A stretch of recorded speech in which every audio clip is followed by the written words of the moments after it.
Hello dear students, today we will do the lesson Madam Rides the Bus. It's written by Valikanan. Valikanan is the pseudonym of R.S. Krishna Sami. He was born on 12 November 1920 and died on 9th November 2006. He was from Tamil Nadu. He was a Tamil writer, journalist, critic and translator from Tamil Nadu. He started writing at a very young age and had published 25 books by the time he was 30. He worked for magazines like Cinema, Ullagam, Navasakti, Grama Uzia and Hanuman. He also wrote under the pseudonyms Nayandi Bharati and Koranathan.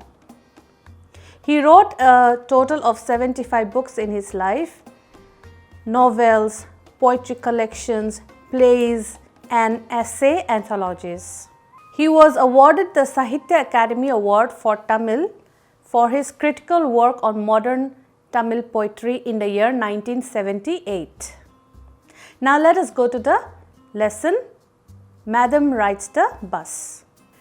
Madam Rides the Bus. By reading the title, what do you understand? Do you think it's an old lady? What do you think about it? Okay, we know that it's a lady or a female character, right? Okay, so we will learn about who rides the bus. Who is that madam riding that bus? So it's an interesting, funny, humorous story. Now before we start the lesson, there is a small activity.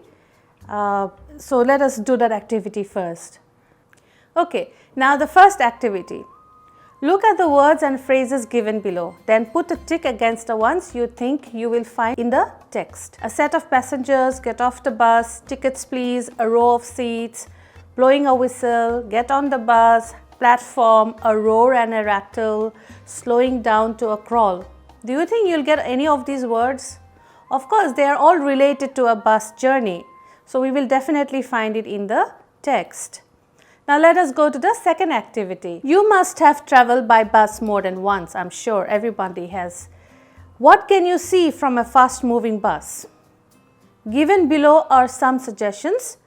Speak briefly about some of these scenes or about other such scenes that you have seen, or write a sentence or two about them. So the options are given within the box. You can do it on your own or with your friends or with your brothers and sisters. Okay? Now let us go to the lesson. The first section of the lesson, here we will find a girl named Vali Ammai. What is the short form of her name? Vali. How old was she? She was 8 years old and she was very curious about things around her. Her favorite pastime was what? Standing in the front doorway of her house and watching what was happening in the street outside. She did not have any playmates of her own age, and so she was very interested in seeing what was going on the street. She was really fascinated by it. And it was so enjoyable for her. It was like playing elaborate games with other children. And she had many unusual experiences watching what was happening on the street. What was she most fascinated by? She was most fascinated by the bus that traveled between her village and the nearest town. It passed through her street each hour, once to the town and once while coming back. The sight of the bus filled her with a lot of joy, and she too wanted to go on a bus journey. Every day she watched the bus pass by her house. She looked at the passengers, and each day her desire to get on the bus became stronger. And she started listening to the conversations of people who traveled on the bus. She started collecting information. So she decided that she will too ride on the bus. And she collected information, what time the bus left, what time it returned, what was the price of the ticket, how long it took, and all the small details. So she seems to be a very intelligent girl, isn't it? An 8-year-old girl thinking about all those and planning her trip. So she seems to be very intelligent. So she is now collecting all the information, planning a secret trip. Sometimes she would be too jealous to listen to her friends when they talked about their bus journey, and in English she would just speak out the word proud, proud.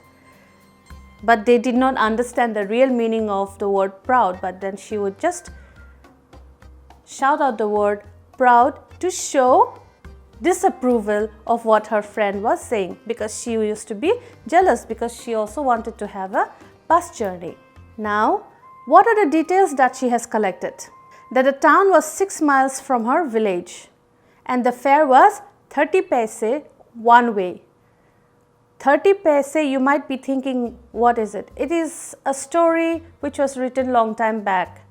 So 30 paise during that time. So 30 paise during that time was a good amount of money. Nowadays it has no value. In fact, I think most of you might not even seen a 30 paise, a 10 paise coin. So we are talking about some time back in the 70s or 60s. 30 paise was a good amount of money, especially for a small girl, because she did not know where to get that money from. Now she calculated that one-way fare was 30 paise and back was also 30 paise. So total she required 60 paise to have a bus journey. And she thought that if she went by the 1 o'clock afternoon bus, she would reach the town at 1:40 and she would be back home by 2:45. And that was the time when her mother was taking an afternoon nap. So she calculated, recalculated all her options. And in the next section, we will find the rest of the story.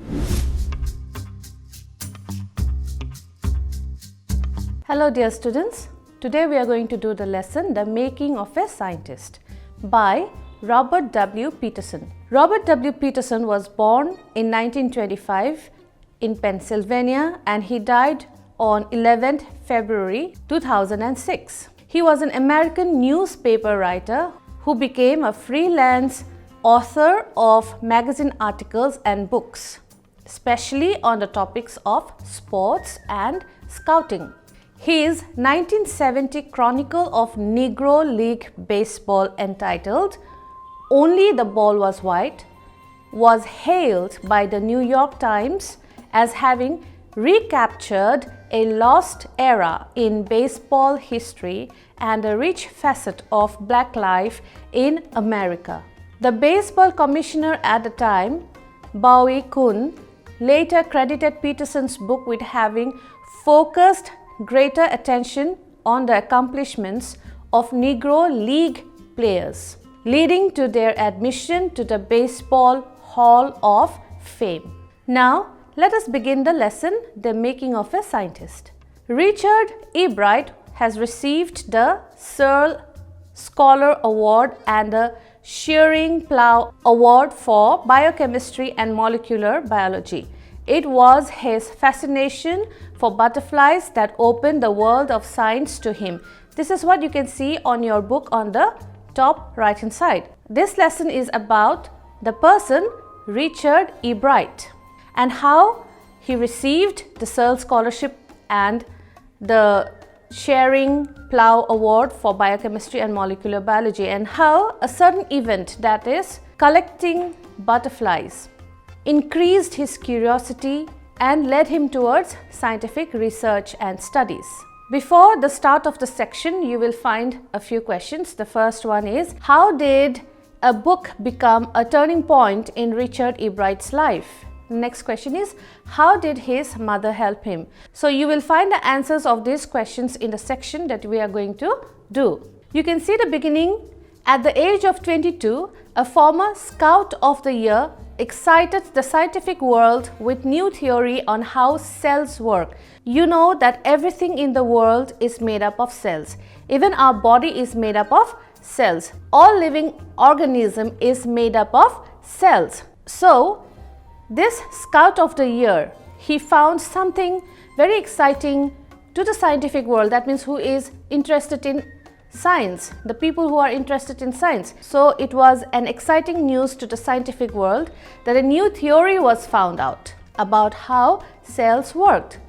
Richard H. E. Bright and his college roommate explained the theory in an article in the Proceedings of the National Academy of Science. So Richard H. E. Bright and his college roommate, together they worked out the theory and they published it in the Proceedings of the National Academy of Science. So at a very young age, they did some research and they found out a new theory about which they wrote and they published in the scientific journal. It was the first time this important scientific journal had ever published the work of college students. So till then, the scientific journal had only published work of researchers and of scientists who were not college students. They had already passed out college and probably have done their PhD, that is Doctor of Philosophy. It was the first time this important scientific journal had ever published a work of college students. So till then, they never published any college students' work or research. Till then, they had only published work of scientists or researchers. Now, this achievement of Richard E. Bright and his roommate is compared to hitting a home run at the age of 15. At the bottom of your page, you can see the comparison and you can read it and understand what does a home run mean. For Richard E. Bright, it was the first in a long string of achievements in science and other fields. So his scientific temperament started with butterflies. How? We will come to know now. So the story of Richard E. Bright and how his interest in butterflies led him to become a scientist. Richard E. Bright was the only child and he grew up in the north of Reading in Pennsylvania, that is in the USA. He said that there wasn't much I could do there. I certainly could not play football or baseball with a team of one. But there was one thing I could do, collect things. So since he was there alone, he definitely could not play baseball or football because it required other players also.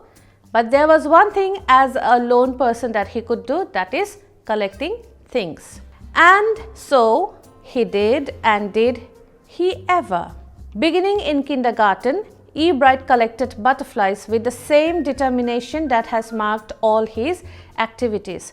So it seems since his childhood, E. Bright had the determination of doing whatever he set his mind into. He also collected rocks, fossils and coins. He became an eager astronomer too, sometimes stargazing all night. So you see his keen interest towards nature and the scientific things and towards all things like fossils, rocks, butterflies, so all things related to nature, natural things. So he was very keen on learning about the natural things that he could find. And he wanted to do more research. He had a keen interest and he was always determined to find out more. So sometimes he did stargazing. What is stargazing? Looking at the stars in the night. Sometimes he would do it all night. So this scientific curiosity in him was there since his childhood. From the first, he had a driving curiosity along with a bright mind. So he had this drive of learning about things, learning new things, doing research, studying things. So he wanted to know more. He had this drive in him. And he had a bright mind, which means he was a brilliant boy or he was intelligent. He also had a mother who encouraged his interest in learning. So it was also his mother who encouraged him and motivated him in learning more and more, in learning newer and newer things. She took him on trips, so they would go on trips to learn about new things, bought him telescopes so that he could look into the sky, microscopes so that he could look at the tiny things, cameras to take pictures of things that he liked, mounting materials and other equipment, and helped him in many other ways. So his mother really helped him in becoming what he was, that was a scientist. She helped him in developing his curiosity towards science and encouraged and supported him also by giving him the things that are required to do any kind of scientific study. I was his only companion until he started school, his mother said. So, who was Richard E. Bright's companion or friend till he started school? His mother.